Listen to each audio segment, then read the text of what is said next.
Sir figures फिर इस पे तो डिबेटेबल इशू yes, है, बट यही fact है। टेक्निकली अभी आपने कुछ दिन पहले देखा होगा कि ये कहा गया कि अब ये अतिरिक्त परसेंटेज हटा देना चाहिए क्योंकि ऑयल कम खरीदा जा रहा है, और सरकार के आंकड़े ऑफ रिकॉर्ड यही बताते हैं कि हाँ मजबूरन ही सही पर हमने खरीदना कम किया, क्रूड ऑयल लिया पर रिलायंस ने नहीं खरीदा और बहुत सारी चीजें आई हैं। जी देखिए, जो इंडिया का फॉरेन पॉलिसी इस्टेब्लिशमेंट है, जो कि ओवरऑल इकोनॉमिक डोमेन को भी देखता है, उसके साथ एक इशू ये है कि वो प्रोएक्टिव ना होकर के रिएक्टिव होता है। हमने अब ज़्यादातर जो डिसीजंस लिए हैं, और ये अभी ये 10-15 साल की बात नहीं है, आप देखिए किन सर्कमस्टेंसेज में हमने एलपीजी मॉडल अपनाया था, किन सर्कमस्टेंसेज में डॉक्टर मनमोहन सिंह का जो ऐतिहासिक बजट है वो आया था। तो हम किसी चीज़ को रिएक्शन के रूप में ज़्यादा लाते हैं, ना कि हम एक ग्रेजुअल रिफॉर्म के प्रोसेस को टेक ओवर करते हैं। जहाँ तक बात आपने एफडीआई की थी, तो देखिए एफडीआई बहुत कॉम्प्लेक्स इशू है। इसको अगर हम सिंपल टर्म्स में अगर डिवाइड करना चाहें तो एक होता है कि जो नेशनल सिक्योरिटी से रिलेटेड एफडीआई है, और एक नॉर्मल जैसे कंज्यूमर एफडीआई कहते हैं कि वो कंज्यूमर एफडीआई। तो हम किस में ध्यान देना चाहते हैं? जैसे आज भी ये क्लियरिटी बहुत ज़्यादा सोशल स्ट्रक्चर्स में या हमारे गवर्नेंस स्ट्रक्चर में नहीं है कि हमको किसको नेशनल सिक्योरिटी मानना है और किसको नहीं मानना।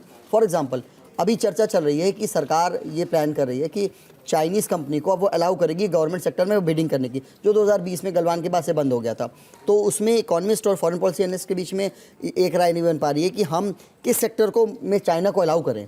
पहले हमें क्लासीफाई करना पड़ेगा। जैसे कि आज के समय में देखा जाए तो डिजिटल जो डीपीआई है, डिजिटल पब्लिक इंफ्रास्ट्रक्चर, उसको कुछ लोग नेशनल सिक्योरिटी का एलिमेंट मान सकते हैं, लेकिन कुछ लोग मानते हैं कि नहीं, ये तो कंज्यूमर सेक्टर है, क्योंकि हम लोग जैसे नॉर्मल फ़ोन यूज़ करते हैं। तो ये इशू है। तो एफडीआई को लेकर के, बट ओवरऑल अंडरस्टैंडिंग आज के समय में ये है कि किसी भी कंट्री में एफडीआई आना एक अच्छा होता है। Not just developing countries like India, but US और यूरोपियन यूनियन जैसे डेवलप्ड स्टेट्स, डेवलप्ड जोन्स भी चाहते हैं कि ज़्यादा से ज़्यादा एफडीआई है। इसीलिए ये वो डील को लेकर के बहुत उत्साहित हैं।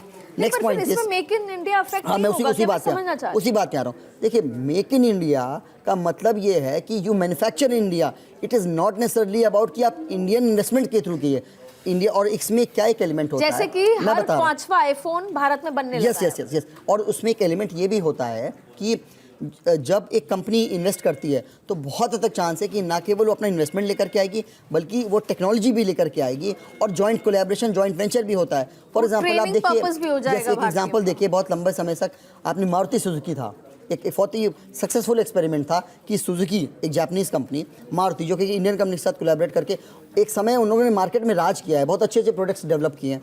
तो अगर ऐसी कंपनीज आती हैं तो होता क्या है कि आपका इन्वेस्टमेंट तो आता ही आता है, साथ में मेक इन इंडिया का जो प्राइम मिनिस्टर मोदी लगातार बात करते हैं कि आपको India, make in India and make for the world है। उसका पूरा मतलब ये है कि आप इंडिया में मैन्युफैक्चर कीजिए, ज़्यादा से ज़्यादा प्रोडक्शन कीजिए, ताकि आप वर्ल्ड में सप्लाई चेन का एक इंपॉर्टेंट एलिमेंट बन सके। और 2020 के बाद से, कोविड के बाद से, ये स्ट्रैटेजी पे और पुश किया जा रहा है। यहाँ तक यूरोप भी ये चाहता है कि हम ज़्यादा से ज़्यादा मैन्युफैक्चर करें।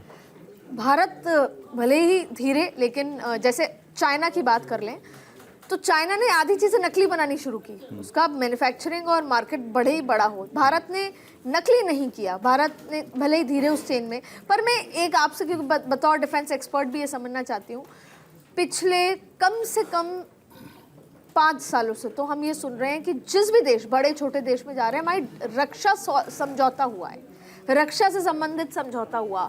हम छोटे बड़े देश में जो भी सबसे हाईएस्ट पुरस्कार प्रधानमंत्री जी को मिला, तो मैंने आधी जगह पढ़ा कि रक्षा समझौता हुआ किसी ना किसी तरीके से। टेक्निकली हम डिफेंस मामले में भारत कहाँ पहुँचा? अगर इस तरीके से रक्षा समझौते हो रहे हैं हर तरीके से, right from Russia to different countries, America से, फ्रांस से, टेक्नोलॉजी का, चिप का, तो पहुँचे कहाँ हैं हम इस उसमें? देखो आदित्य, रक्षा समझौते देशों के साथ होते हैं 2 कारणों से। कुछ देश रक्षा टेक्नोलॉजी हमें देना नहीं चाहते पॉलिटिकल कारण से। एक समय ऐसा था कि हम मांगने पर भी अमेरिका हमें एक वेपन सिस्टम नहीं देता था, खरीदना ही पड़ता था हमको। तो इन द सेंस कि हम अमेरिका से हथियार खरीदना भी चाहते थे, अमेरिका नहीं देता था, पॉलिटिकल कारण थे। लेकिन अब हम अमेरिका से हथियार खरीद रहे हैं। देखो, रक्षा समझौते कर करके इजराइल के साथ हमारा अनुभव काफ़ी अच्छा रहा। Transfer of technology basic issue है। दूसरा इशू है कि वह देश भारत को देने के लिए भी राजी हो जाए। पर अभी तक किसी से भी ट्रांसफर ऑफ टेक्नोलॉजी पूरी तरीके से नहीं हुआ है ना सर? हाँ, ये बहुत बड़ा मुद्दा है। ज़्यादातर देश जब जबकि ट्रांसफर हमने ऐसी डिबेट्स कई बार की हैं कि अब हमारे पास टेक्नोलॉजी होगी, पर वो 50% हमेशा ये रह गया कि 50% से होगी। अदिति देखो, कोई भी देश रक्षा टेक्नोलॉजी कभी भी तुम्हें 100% देगा नहीं, पूरा का पूरा ताला दे देगा, चाबी अपनी जेब में रखेगा। चाहे वो फ्रांस हो, जर्मनी हो, अमेरिका हो, रशिया हो, तुर्की हो। अब रक्षा समझौते की बात कर रहे हैं, ड्रोन हमें चाहिए, क्या हम तुर्की से खरीद सकते हैं? हम पैसे देने के लिए राजी हैं, तुर्की हमें देगा नहीं, क्योंकि तुर्की का पॉलिटिकल रीज़न है कि वो पाकिस्तान के ज़्यादा नज़दीक हैं। पाकिस्तान पर्दे के पीछे से ऐसे ही कर देगा तो तुर्की हमें ड्रोन नहीं देगा। देखिए, आत्मनिर्भरता की बात कर रहा हूँ, हम करने लगे हैं आस्ते आस्ते। ब्रह्मोस बहुत सक्सेसफुल एग्जाम्पल है, आकाश एयर डिफेंस सिस्टम बहुत सक्सेसफुल एग्जाम्पल है। ब्रह्मोस में इंडिजिनस कंटेंट अभी भी भारतीय योगदान 65% है। 30%, 35% ब्रह्मोस के कंपोनेंट अभी भी हम या तो रशिया से मंगाते हैं या दूसरे देशों से मंगाते हैं।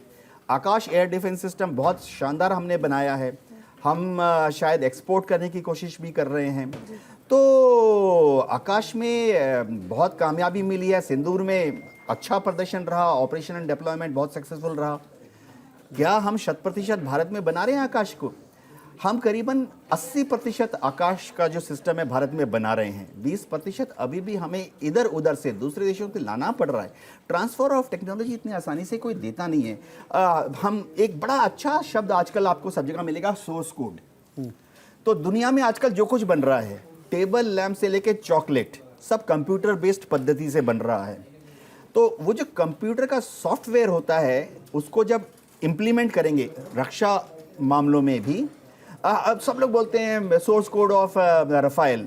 अरे रफाइल बहुत बड़ी चीज़ है, छोटी सी चीज़ बताता हूँ। Source code for booster pump and hydraulic motor of Rafale, क्या फ्रांस हमें देगा? उसका जो सॉफ्टवेयर है कोई देश नहीं देता है जी। हमें खुद बना। अभी देखिए एफडीआई की बात हो रही है, एफडीआई वेलकम है। एफडीआई वेलकम तभी है अगर हम उसको आने के बाद, एक तो हमें उस पर कंट्रोल रखना पड़ेगा। पुराने ज़माने में दकियानुसी बात करते थे कि 49% एफडीआई, क्यों? मैनेजमेंट हमारे हाथ में, गुप्ता जी के हाथ में या गोयल साहब के हाथ में होना चाहिए। फिर हमने कहा भाई डिफेंस क्षेत्र में 75% मैनेजमेंट कंट्रोल, किसको बेचना है, किसको नहीं बेचना है, कितनी कीमत पे भेजना है, कब भेजना है, अगले साल भेजना है कि 5 साल के बाद भेजना है, उनके हाथ में है। बिल्कुल। दूसरी चीज़ देखो, चाइना में कितना इन्वेस्टमेंट है एफडीआई, बहुत ज़्यादा। लेकिन वो एफडीआई कराते क्यों है मैं बताता हूं। चाइना में एफडीआई करा के वो सीख जाते हैं कि इसकी टेक्नोलॉजी क्या है, ये पैसे का इस्तेमाल क्या करना है, और वो उसका काउंटर सिस्टम अगले 5-10 साल में एस्टेब्लिश कर लेते हैं।